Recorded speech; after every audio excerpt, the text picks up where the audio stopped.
Hello friends, welcome back to Mommy's love kitchen. இன்றைக்கி நம்ம கிறிஸ்மஸ்க்கு கண்டிப்பாக செய்கிற ஒரு ரெசிபி ஃப்ரூட் கேக் எப்படி பண்ணுறதுன்னு பார்க்கலாம். இது வந்து நான் 3 ஸ்டெப்ஸாக பிரிச்சிருக்கேன். ஸோ ஃபஸ்ட்டு ஸ்டெப்பில் என்ன இன்க்ரீடியன்ஸ் வேணுன்றதை பார்த்துடலாம். 2 block unsalted butter, 3/4 cup brown sugar, 1/4 cup நம்மளோட வெல்லம் இருக்குல்ல, நம்ம நார்மலாக இந்தியன் இதுக்கு யூஸ் பண்ணுற அந்த வெல்லம், அப்புறம் ஒரு 1/2 கப்பு ரெய்சின் நீங்கள் பிளாக் எல்லோ எதுனாலும் சேர்த்துக்கலாம், இல்லை ட்ரைட் கிரான்பெரிஸ் கூட சேர்த்துக்கலாம். நான் வெறும் ரெய்சின் தான் எடுத்திருக்கேன். அப்புறம் ஒரு 1/2 கப்பு தண்ணி. அதுக்கப்புறம் இது வந்து கேண்டிட் ஃப்ரூட்ஸு, நம்ம டியூட்டி ஃப்ரூட்டி, அப்புறம் ட்ரைடு பைனாப்பிள், செரிஸ் அதெல்லாம் இருக்கும். இது கடையிலே விற்கும், அதை வாங்கிக்கலாம். இல்லை நீங்கள் வேணும்னா தனித்தனியாக கூட யூஸ் பண்ணிக்கலாம். அது ஒரு கப் அளவுக்கு நான் எடுத்திருக்கேன். அடுத்து நம்ம இப்போ இது எல்லாத்தையும் சேர்த்து நம்ம வந்து இதை சாஃப்டன் ஆக்கணும். ஸோ அதுக்கு நம்ம ஒரு பேன் எடுத்துக்கோங்க. நம்ம வச்சுருக்கிற பட்டர் போட்டுக்கலாம். பட்டர் கொஞ்சம் லைட்டாக மெல்ட் ஆகிட்டதும் நம்ம இந்த கேண்டிட் ஃப்ரூட்ஸ் இருக்குல்லையா, இதை சேர்த்துக்கலாம். இது நான் வந்து கடையில் தான் வாங்கியிருக்கேன். உங்களுக்கு வேணும் அப்படின்னா தனியாக செரிஸ் வாங்கிக்கலாம், டியூட்டி ஃப்ரூட்டி தனியாக சேர்த்துக்கலாம். எல்லாமே வாங்கி சேர்க்குற மாதிரி தான் இருக்கும். பட் இதில் வந்து எல்லாமே மிக்ஸ் பண்ணியிருக்கு.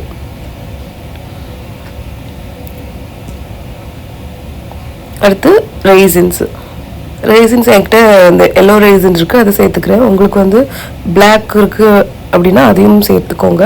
அப்புறம் நம்மளோட ப்ரௌன் சுகர் சேர்த்துக்கிட்டோன்னா நம்மளுக்கு நல்ல ஒரு கலர் கிடைக்கும். அதுக்கு ஒரு டெக்ஸ்சர் அண்ட் ஃப்ளேவருமே இருக்குது. அதனால அதையே சேர்த்துக்கோங்க. ஒயிட் சுகரை அவாய்ட் பண்ணிக்கோங்க. அப்புறம் வெல்லம், நம்ம வச்சுருக்கிற தண்ணி. யூஸ்வலாக வந்து நம்ம இந்த ட்ரைட் ஃப்ரூட்ஸ், நட்ஸ் எல்லாத்தையுமே நம்ம ஃப்ரூட்ஸ் மட்டும் வந்து சோக் பண்ணி செய்வாங்க, ட்ரெடிஷ்னல் மெத்தடு. பட் நம்ம வந்து இன்ஸ்டன்ட் அப்போவே செஞ்சு சாப்பிட்ற மாதிரி இருக்கிறதுனால இந்த மெத்தட் நம்ம பர்ஃபெக்டாக இருக்கும். இது அப்படியே சிம்மர் பண்ணி நம்ம ஒரு 15 மினிட்ஸாவது இது நல்லா வேகணும். அப்போ வந்து பர்ஃபெக்டாக நம்மளுக்கு ஊறுனா என்ன கன்சிஸ்டன்சி வருமோ அந்த அளவுக்கு சாஃப்டன் ஆகிடும். இப்போ பார்த்தீங்கன்னா 15 மினிட்ஸாக இது நல்லா சிம் பண்ணி வச்சு நம்ம ரெடி ஆகிடுச்சு. இப்போ ஸ்டவ் ஆஃப் பண்ணி இது நல்லா ரூம் டெம்பரேச்சருக்கு வரட்டும். இந்த ரெசிபிக்கு வேண்டிய இன்க்ரீடியன்ஸ் எல்லாமே நான் டிஸ்கிரிப்ஷனில் கொடுக்குறேன், அதை செக் பண்ணிக்கோங்க. இப்போ நம்ம பண்ணுற அளவு பார்த்திங்கன்னா 2 லோஃப் பேனுக்கு வரும். இப்போ நம்ம ட்ரை இன்க்ரீடியன்ஸ்லாம் பார்த்துடலாம். All purpose flower 2 cup, baking powder 1 teaspoon, உப்பு 1 டீஸ்பூன், இஞ்சி பவுடர் வந்து 1 டீஸ்பூன், சினமன் பவுடர் 1 டீஸ்பூன், அப்புறம் லெமன் அண்ட் ஆரஞ்சோட தோல் இருக்கு இல்லையா, அது வந்து கொஞ்சம் எடுத்துக்கோங்க. என்கிட்ட ட்ரை ஃபார்மில் இருக்குது, அது சேர்த்துருக்கேன். அப்புறம் பட்டைத்தூள், சினமன் பவுடர் 1 டீஸ்பூன். இப்போ இது எல்லாத்தையும் நம்ம ஒன்றா சேர்த்து மிக்ஸ் பண்ண வேண்டியது தான். ஸோ வந்து ரெசிபி சிம்பிளானது தான், பட் இன்க்ரீடியன்ஸ் வந்து நிறையா இருக்கும். ஸோ அதனால் அது பர்ஃபெக்டாக நோட் பண்ணி குவான்டிட்டியை நீங்கள் சரி பார்த்துக்கலாம். ஸோ இந்த ட்ரை மிக்சர்லாம் ஒன்றா சேர்க்கும் போதே இந்த ஃப்ளாரே நல்ல வாசனையாக இருக்கும். ஸோ அதுலேயே நம்மளுக்கு தெரியும் கேக் வந்து ஸ்பைசஸ் கரெக்டாக இருக்கா அப்படின்றது. So orange and lemon just வந்து என்கிட்ட ட்ரை ஃபார்மில் இருக்கிறதுனால அது நான் சேர்த்துக்கிறேன். உங்ககிட்ட வந்து ஃப்ரெஷ் லெமன் அண்ட் ஆரஞ்சு இருந்துச்சுன்னா அது நீங்கள் அப்படியே அந்த தோலை சீவி சேர்த்துக்கோங்க. அது இன்னுமே நல்லா ஃப்ளேவர்ஃபுல்லாக இருக்கும். இப்போ இது எல்லாத்தையும் மிக்ஸ் பண்ணிக்கலாம். இப்போ நம்ம வந்து ஃப்ரூட் கேக்குக்கு வந்து ஒரு டார்க் கலர் வரும். ஸோ அது வந்து பார்த்திங்கன்னா நம்ம கேரமலைஸ் பண்ணி அந்த இதுவும் சேர்த்துக்கலாம். பட் இன்றைக்கி கொஞ்சம் இன்னும் சிம்பிளாக இருக்கணும் அப்படின்றதுக்காக அந்த ப்ரௌன் கலர் அச்சீவ் பண்ணுறதுக்கு நம்ம கொக்கோ பவுடர் சேர்த்துக்க போகிறோம். ஒரு 2 டேபிள் ஸ்பூன் அளவுக்கு கொக்கோ பவுடர் சேர்த்தா போதும். நம்மளுக்கு இதனால ஃப்ரூட் கேக்கோட ஃப்ளேவர் ஒன்றும் பெருசாக நம்மளுக்கு மாற போகிறது கிடையாது. பட் நீங்கள் அச்சீவ் பண்ணணுன்ற கலர் வந்து ஈஸியாக நீங்கள் கொண்டுட்டு வந்துடலாம். ஸோ நம்மளோட செகண்ட் ஸ்டெப்பு இந்த ட்ரை இன்க்ரீடியன்ஸ்லாம் ஒன்றா சேர்த்து மிக்ஸ் பண்ணுறது. ஸோ இதுவும் நம்மளுக்கு வந்து ஆல்மோஸ்ட் ரெடி ஆகிடுச்சு. அடுத்தது நம்ம குக் பண்ணி வச்சுருக்கோம்ல இந்த ஃப்ரூட் மிக்சர், இது கொஞ்சம் ஆறிட்ட பிறகு நம்ம இது கூட 1 கப் அளவுக்கு ஃப்ரெஷ்ஷான ஆரஞ்ச் ஜூஸை சேர்த்து மிக்ஸ் பண்ணி வச்சுக்கலாம். ஏன்னா ட்ரெடிஷ்னல் மெத்தடில் ஆரஞ்ச் ஜூஸில் தான் இந்த ஃப்ரூட்ஸ் எல்லாத்தையும் சோக் பண்ணுவாங்க. நம்ம இப்போ அந்த ஸ்டெப் பண்ணாததுனால நம்மளுக்கு அந்த ஆரஞ்ச் ஃப்ளேவர் வந்து நம்ம இதில் இப்படி இந்த மெத்தடில் நம்ம ஈஸியாக கொண்டுட்டு வந்துடலாம். ஸ்டெப் 3, இந்த ஃப்ரூட் கேக்குக்கு வேண்டிய நட்ஸ் எல்லாம் ஒரு 1/4 கப் கேஷ்யூ, பிக்கன் அண்ட் வால்நட் எடுத்துருக்கேன். இதை தவிர்த்து நீங்கள் ஆல்மண்ட்ஸ் கூட எடுத்துக்கலாம். அதை சாப் பண்ணனாலும் நீங்கள் சாப் பண்ணிக்கலாம். இதை தவிர்த்து கொஞ்சமாக டேட்ஸ், அதையும் பிட் எடுத்துகிட்டு கட் பண்ணி வச்சுருக்கேன். இப்போ நெக்ஸ்ட்டு ஒரு பவுலில் ஒரு 3 முட்டையை போட்டு நல்லா பீட் பண்ணிக்கோங்க. இந்த ஃப்ரூட் கேக் செய்கிறதுக்கு கண்டிப்பாக உங்களுக்கு வந்து ஹேண்ட் மிக்சரோ இல்லை ஸ்டாண்ட் மிக்சரோ வேணும்னு அவசியம் கிடையாது. ஜஸ்ட் நீங்கள் வந்து ஒரு பலூன் விஸ்கர்லேயே இந்த வேலையை முடிச்சுக்கலாம். இப்போ இது வந்து இந்த 3 முட்டையும் நல்லா மிக்ஸ் ஆகிற அளவுக்கு நல்லா பீட் பண்ணிக்கோங்க. ஒரு 2 மினிட்ஸ் பீட் பண்ணாலும் நம்மளுக்கு போதும். இப்போ நம்ம இந்த பீட் பண்ணி வச்சுருக்கிற இந்த எக்கு கூட டேட்ஸ் சேர்த்துப்போம்.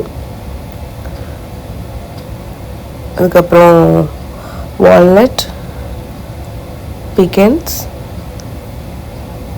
கேஷ்யூ, அடுத்து நம்ம வச்சுருக்கிற இந்த ஃப்ரூட் மிக்சருக்குள்ள இதையும் சேர்த்துக்கலாம். நம்ம வந்து அந்த ஃப்ரூட் மிக்சரில் இருக்க அந்த ஃப்ரூட்ஸ் மட்டும்தான் சேர்த்துருக்கோம். அந்த ஆரஞ்ச் ஜூஸ் வந்து நான் தனியாக எடுத்து வச்சுருக்கேன். அது நம்ம ஃப்ளார் போடும்போது கொஞ்சம் கொஞ்சமாக சேர்த்து மிக்ஸ் பண்ணிக்க போவோம்.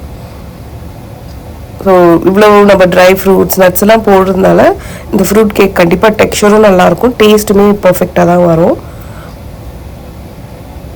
இது நல்லா மிக்ஸ் பண்ணிவிட்டு நம்ம நெக்ஸ்ட்டு ஃப்ளார் மிக்ஸ் பண்ணி வச்சுருக்கோம் இல்லையா, அது கொஞ்சம் கொஞ்சமாக சேர்த்து மிக்ஸ் பண்ணிக்கோங்க. மொத்தமாக போட்டு மிக்ஸ் பண்ணிங்கன்னா கொஞ்சம் உங்களுக்கு மிக்ஸ் பண்ணுறது கஷ்டமாக இருக்கும். அது கொஞ்சம் கெட்டியாக இருக்கிற மாதிரி இருந்துச்சுன்னா நம்ம ஆரஞ்ச் ஜூஸ் வச்சுருந்தோம் இல்லையா, அதை கொஞ்சம் கொஞ்சமாக சேர்த்து மிக்ஸ் பண்ணிக்கலாம். ஸோ இந்த ஃப்ரூட் கேக்கே வந்து பார்த்திங்கன்னா நீங்கள் எந்த அளவுக்கு மிக்ஸ் பண்ணுறீங்களோ அந்த அளவுக்கு நல்லாயிருக்கும். அதுக்குன்னு ஓவராகவும் நம்ம மிக்ஸ் பண்ணிடக்கூடாது, யூனிஃபார்மாக அது மிக்ஸ் ஆகி வரணும்.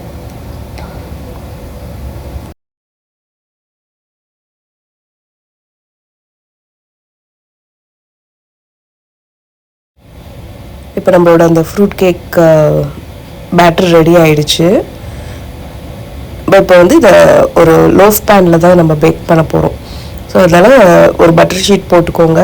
இதில் நம்ம இந்த பேட்டரை ஈக்குவலாக 2 லோஃப் பேனில் போட்டுக்கலாம். யூஸ்வலாக வந்து இந்த ஃப்ரூட் கேக் பேக் ஆகிறதுக்கு டைம் ஜாஸ்தி ஆகும். நம்ம வந்து ஒரு 320 டிகிரி ஃபாரன்ஹைட்டில் 75 to 90 மினிட்ஸ் இதை நம்ம பேக் பண்ணணும். இப்போ நல்லா டேப் பண்ணி விட்டுக்கோங்க. ஸோ ஏதாவது ஏர் பபிள்ஸ் இருந்துச்சுன்னா அது ரிலீஸ் ஆகிடும். இப்போ மேலே கார்னிஷிங்க்கு வந்து நம்ம உங்ககிட்ட எந்த நட்ஸ் இல்லை டியூட்டி ஃப்ரூட்டி இருந்துச்சுன்னா அது மேலே வச்சுக்கலாம், இன்னும் பார்க்க நல்லாயிருக்கும். இல்லை இது இப்படியே நீங்கள் பேக் பண்ணணுன்னாலும் நீங்கள் பேக் பண்ணிக்கலாம். நான் வந்து கொஞ்சமாக செரீஸ் வச்சுருக்கேன், அதுக்கப்புறம் டியூட்டி ஃப்ரூட்டி அண்ட் கேஷ்யூஸ் வச்சு இதை அப்படியே கார்னிஷ் பண்ணிடலான் இருக்கேன். நம்ம 320 டிகிரி ஃபாரன்ஹைட்டுக்கு அவன் ப்ரீ ஹீட் ஆகிருக்குல்ல, இப்போ இதை வச்சு நம்ம 90 மினிட்ஸ் இதை நம்ம பேக் பண்ண போகிறோம். ஸோ என்னோடய அவனில் வந்து 1 hour 60 மினிட்ஸ் தான் காமிக்குது. அதுக்கப்புறம் நான் வந்து அந்த லோஃப் பேனுக்கு மேலே ஒரு 2 டிஷ்யூவை வச்சுட்டு நெக்ஸ்ட்டு ஒரு 30 மினிட்ஸ் நான் பேக் பண்ணியிருக்கேன். அதாவது 1.5 hours வந்து நம்ம பேக் பண்ணோன்னா தான் நம்மளுக்கு அந்த ஃப்ளாரு அது எல்லாமே கரெக்டாக இருக்கும். ஏன்னா நம்ம 320 டிகிரி ஃபாரன்ஹைட்டுன்றது யூஸ்வலாக நம்ம பேக் பண்ணுற டெம்பரேச்சரோட கம்மி தான். ஸோ இப்போ வந்து பார்த்திங்கன்னா நம்மளோட ஃப்ரூட் கேக் சூப்பராக ரெடி ஆகிடுச்சு. இதை வந்து நம்ம அன்மோல்டு பண்ணிவிட்டு ஓவர் நைட் ஒரு 8 or 12 hours இதை வச்சுட்டு நீங்கள் கட் பண்ணிங்க அப்படின்னா பர்ஃபெக்டாக இருக்கும். இப்போவே நம்ம கட் பண்ணோம் அப்படின்னா அது வந்து க்ரம்பிள் ஆகிடும். ஸோ அதனால் ஏன்னா நம்ம நட்ஸ் ஃப்ரூட்ஸ்லாம் போட்டிருக்கோம்ல, அது கொஞ்சம் செட் ஆகணும். அதனால நம்ம வந்து ஒரு 12 hours இதை வச்சுட்டு நெக்ஸ்ட் டே இதை கட் பண்ணி காமிக்கிறேன். நான் நம்மளோட அந்த ஃப்ரூட் கேக் நல்லா ஆறி இருக்குது. ஒரு 8 hours கழித்து தான் நான் வந்து இப்போ இதை கட் பண்ண போகிறேன். உங்களுக்கு அப்போவே கட் பண்ணோன்னா தாராளமாக கட் பண்ணிக்கலாம். ஜஸ்ட் நம்மளுக்கு அந்த பர்ஃபெக்ட் ஷேப் வராது, மிச்சப்படி வேறு ஒன்றும் பிரச்சனை இருக்காது.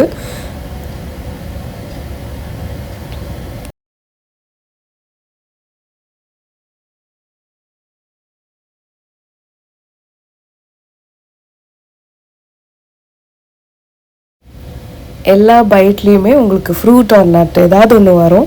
அந்தளவுக்கு ரிச்சான ஒரு ரெசிபி. நீங்களும் இந்த ரெசிபியை ட்ரை பண்ணி பார்த்துட்டு உங்களுக்கு எப்படி வந்துச்சு அப்படின்ற ஃபீட்பேக்கை என் கூட ஷேர் பண்ணிக்கோங்க. உங்கள் எல்லாருக்கும் என்னுடைய கிறிஸ்மஸ் வாழ்த்துக்கள். உங்கள் ஃப்ரெண்ட்ஸ் அண்ட் ஃபேமிலியோட நல்லா சந்தோஷமாக என்ஜாய் பண்ணுங்கள். இந்த வீடியோ உங்களுக்கு பிடிச்சிருந்துச்சுன்னா மறக்காமல் நம்ம சேனலை லைக் பண்ணி ஷேர் பண்ணி சப்ஸ்கிரைப் பண்ணிவிடுங்க. இதே மாதிரி நான் இன்னொரு வீடியோவில் உங்களை சந்திக்கிறேன். அதுவரை நன்றி, வணக்கம்.